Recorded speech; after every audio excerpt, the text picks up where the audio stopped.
Assalamualaikum warahmatullahi wabarakatuh. Kami dari kelompok 4 akan mempresentasikan materi kami. Sebelum presentasi, izinkan saya memperkenalkan diri saya terlebih dahulu. Nama saya Yayang Diana Darista, biasa dipanggil Nanda, NIM 181221045 kelas BKI 5B. Lalu teman-teman saya yang akan memperkenalkan dirinya sendiri-sendiri. Assalamualaikum warahmatullahi wabarakatuh. Perkenalkan, nama saya Rina Surstianingrum, NIM 181221063 dari BKI 5B. Assalamualaikum warahmatullahi wabarakatuh. Saya Fani Munandar, NIM 181221054. Nama saya Tripurwaningsih, NIM 181221069, kelas BKI 5B. Assalamualaikum warahmatullahi wabarakatuh. Perkenalkan, nama saya Nuris Milenia Riani, NIM 181221079 dari BKI 5B. Saya Yayang Diana Darista sebagai pemateri pertama akan mulai mempresentasikan. Dalam bab ini, kami mengidentifikasi banyak masalah yang paling umum yang muncul dan memberikan contoh untuk menggambarkan beberapa keterampilan dan teknik penanganan situasi sebagai berikut. 1. Pembicara kronis, 2. Dominasi, 3. Pengalih perhatian, 4. Anggota yang menyelamatkan, 5. Anggota negatif, 6. Anggota tahanan, 7. Anggota yang mencoba mendapatkan pemimpin, 8. Berurusan dengan keheningan, 9. Menangani perasaan seksual, 10. Berurusan dengan menangis, 11. Berurusan dengan anggota yang saling bermusuhan, 12. Meminta anggota untuk pergi, 13. Berurusan dengan anggota yang berprasangka buruk, berpikiran sempit atau tidak sensitif. Penting untuk diingat bahwa perilaku semua jenis kelompok ini anggota memiliki tujuan, artinya perilaku bermasalah yang dimiliki anggota kelompok sesuai dengan konsep Adlerian bahwa semua perilaku sebenarnya itu memiliki tujuan. Biasanya perilakunya itu mencari perhatian, mencari kekuasaan, membalas dendam, atau tampilan ketidakcukupan. Jika pemimpin dapat bekerja untuk memahami tujuan tentang perilaku anggota, dia dapat lebih mudah memutuskan jalan yang tepat untuk menghadapi situasi sulit. Saya akan menjelaskan tentang pembicara kronis. Sebenarnya pembicara kronis ini tidak sulit untuk ditemukan. Maksudnya dia sering dicirikan dengan gigih, bertele-tele, dan pengulangan. Ketika pembicara kronis hadir, anggota lain yang memiliki kekhawatiran yang ingin mereka diskusikan dicegah melakukannya. Segera anggota kelompok mengabaikan pembicara kronis dan kehilangan minat dalam prosesnya, atau menjadi frustasi dan marah dengan anggota yang banyak bicara dan memimpin. Bergantung pada alasan yang mendasari sifat banyak pembicara kronis jatuh ke dalam 3 tipe berbeda. Yang pertama, anggota gugup, pengembara, dan pamer. Saya akan jelaskan satu persatu ya. Yang pertama adalah anggota gugup. Anggota gugup ini berbicara untuk menyembunyikan perasaan gugupnya atau sebagai sarana pengendalian diri. Mereka mudah dikenali. Anggota gugup ini seringkali menjadi yang pertama untuk menjawab pertanyaan yang diajukan oleh pemimpin dan yang pertama menjadi sukarelawan di beberapa tugas, karena anggota yang gugup berbicara untuk meredakan kecemasan. Dia akan sering berbicara dan selama pemimpin mengizinkannya. Yang kedua, pengembara. Mendominasi diskusi karena dia hanya orang yang banyak bicara dan tidak menyadari pengaruh ocehannya terhadap orang lain. Dia juga mudah dikenali karena dia menceritakan cerita yang panjang dan berlarut-larut dan terkadang berulang diri. Ceritanya seringkali sepele dan biasanya tidak bermakna bagi orang lain. Yang ketiga, orang yang pamer adalah orang yang banyak bicara karena dia merasa tidak aman dan ingin mengesankan pemimpin kelompok, anggota lain, atau bahkan keduanya. Tampaknya pamer mencoba menunjukkan kepada orang lain apa yang dia ketahui. Dengan melakukan itu, dia menjawab semua pertanyaan, mengajukan pertanyaan yang tidak relevan dalam upaya menarik perhatian pemimpin, dan mungkin menawarkan saran yang tidak diminta kepada anggota grup lainnya. Itu anggota lain yang sering membenci ini. dan tumbuh menjadi tidak menyukai tipe anggota ini. Masalah dengan pamer adalah dia bisa menjadi cepat mengalihkan grup dari tujuan yang dimaksudkan. Akan dilanjutkan oleh pemateri kedua. Terima kasih. Saya Rina Sulistianingrum, bimbingan konseling Islam, NIM 181221063. Selanjutnya yaitu menangani anggota yang cerewet. Ada beberapa cara untuk menangani anggota yang banyak bicara. Misalnya mengenali anggota. Jadi kita harus mengenali anggota dulu ya.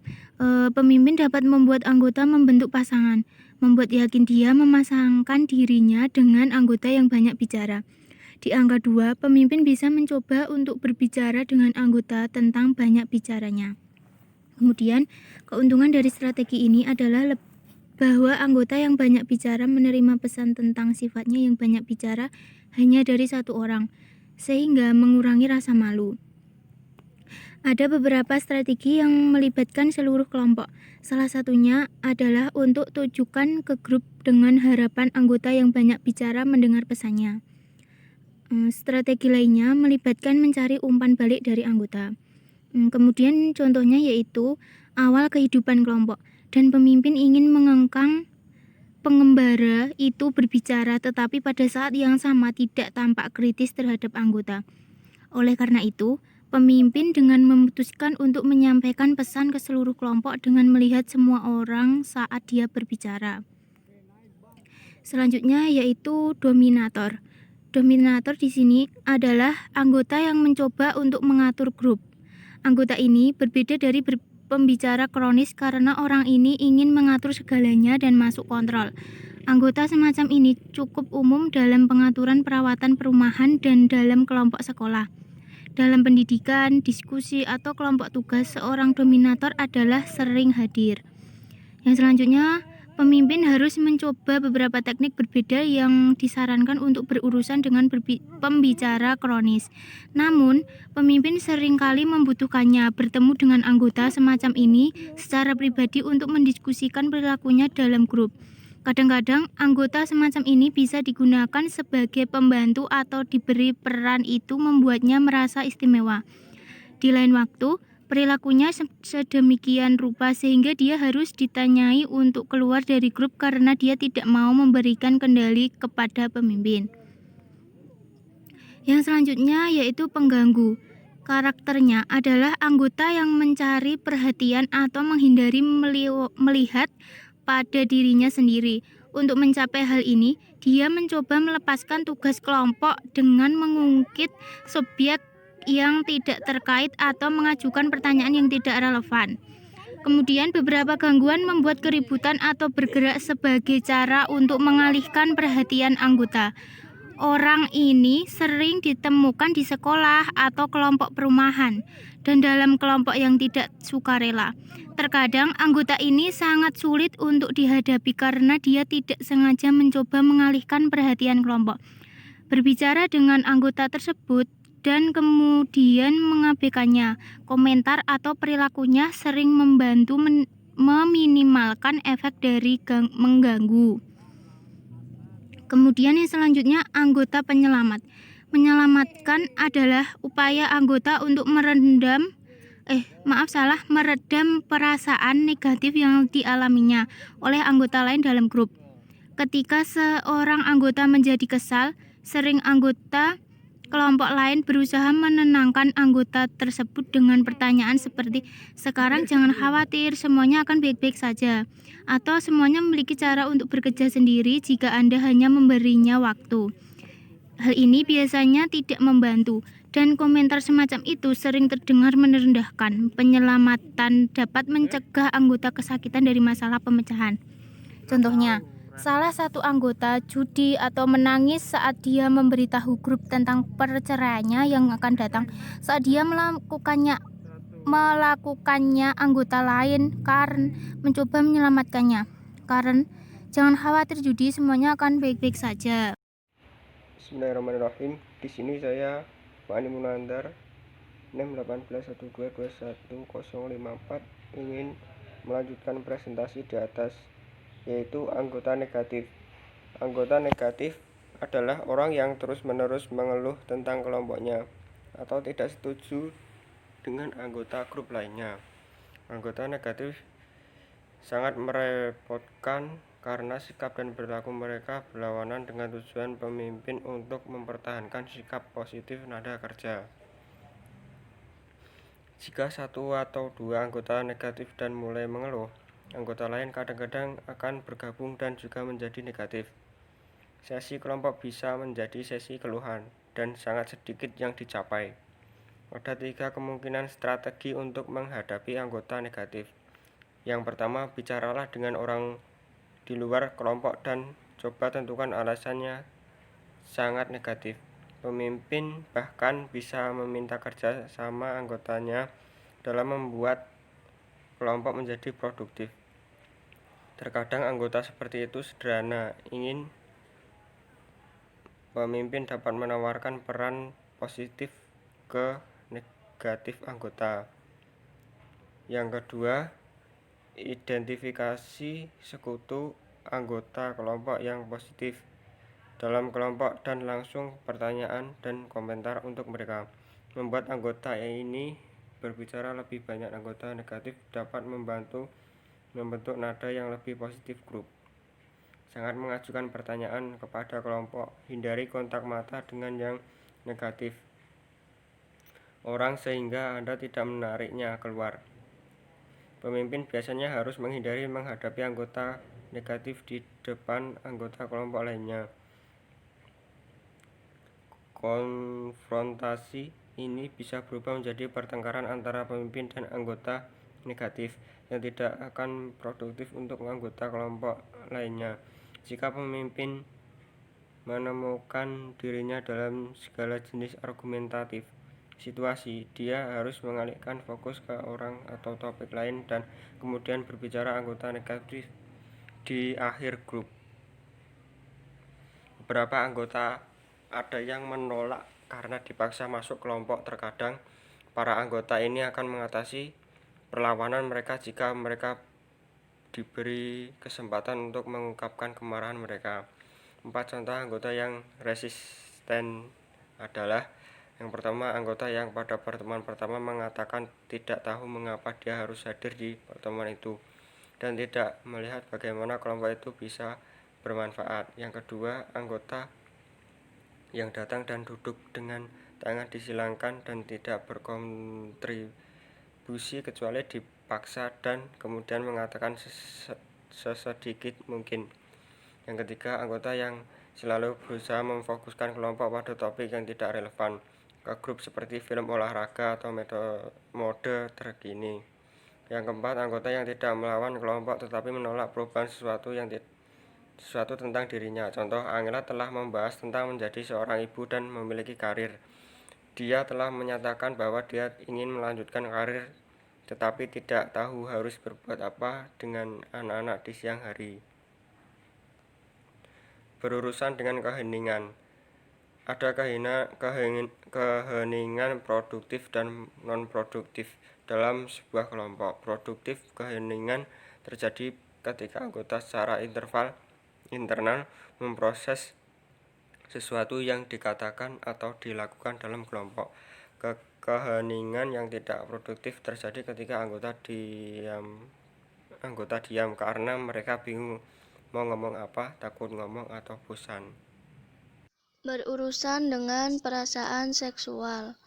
Terkadang anggota grup tertarik secara seksual kepada orang lain, terutama di terapi, pertumbuhan, dan kelompok pendukung di mana anggotanya berbagi pada tingkat pribadi. Dinamika kelompok tertentu mungkin muncul saat ini terjadi. Anggota mungkin mencoba untuk mengesankan satu sama lain. Berurusan dengan menangis. Anggota dapat menangis kapan saja selama grup. Mereka mungkin menangis saat mereka ataupun orang berbicara tentang topik seperti harga diri rendah, pelecehan, kematian, atau orang yang dicintai, perceraian mereka sendiri atau orang tua mereka, kehilangan pekerjaan, sakit, atau berpindah dari satu tempat ke tempat lain. Air mata mungkin berkisar dari kelembapan di mata. hingga isakan tak terkendali dan mungkin menunjukkan berbagai emosi dari kesedihan menjadi ketakutan, kemarahan, depresi, kehampaan, kebingungan, kecemasan, dan bahkan kebahagiaan. Contoh, kelompok ini terdiri dari pasien kanker. Salah satu anggota, Wanda, sedang berdiskusi kesehatannya yang gagal, berurusan dengan anggota yang saling bermusuhan. Dalam grup apapun, ada kemungkinan anggota tidak menyukai dengan anggota lainnya. Ketidaksukaan ini dapat memanifestasikan dirinya dalam argumen, ketidaksepakatan, dan keheningan antar anggota. Contoh, dua anggota kelompok di pusat perawatan residensial untuk remaja berada di perebutan kekuasaan atas masalah kontrol. Di tengah, pemimpin memiliki pilihan mengalihkan salah satu anggota ke dalam kelompok terapi lain, tetapi memutuskan untuk mencoba membantu mereka menangani masalah mereka. Perkenalkan, saya Nuris Milenia Riani, NIM 181221079. Di sini saya akan melanjutkan materi selanjutnya, yaitu meminta anggota untuk keluar. Meskipun meminta seorang anggota untuk keluar dari grup bukanlah hal yang biasa, itu adalah pilihan yang perlu dipahami dan diterapkan oleh para pemimpin. Ada beberapa alasan seorang pemimpin akan meminta anggota untuk pergi, seperti menjadi sangat negatif, bermusuhan, atau resisten. Seorang pemimpin juga dapat meminta anggota untuk meninggalkan grup karena kebutuhannya mungkin sangat bertentangan dengan tujuan kelompok yang dia tidak akan menerima keuntungan darinya.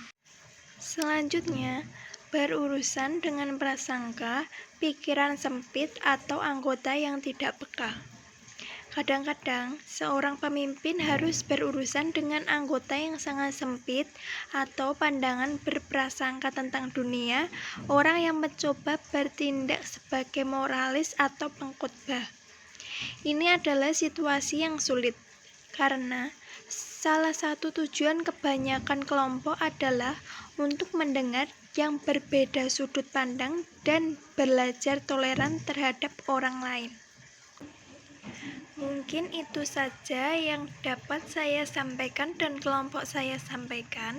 Kurang lebihnya mohon maaf. Wassalamualaikum warahmatullahi wabarakatuh.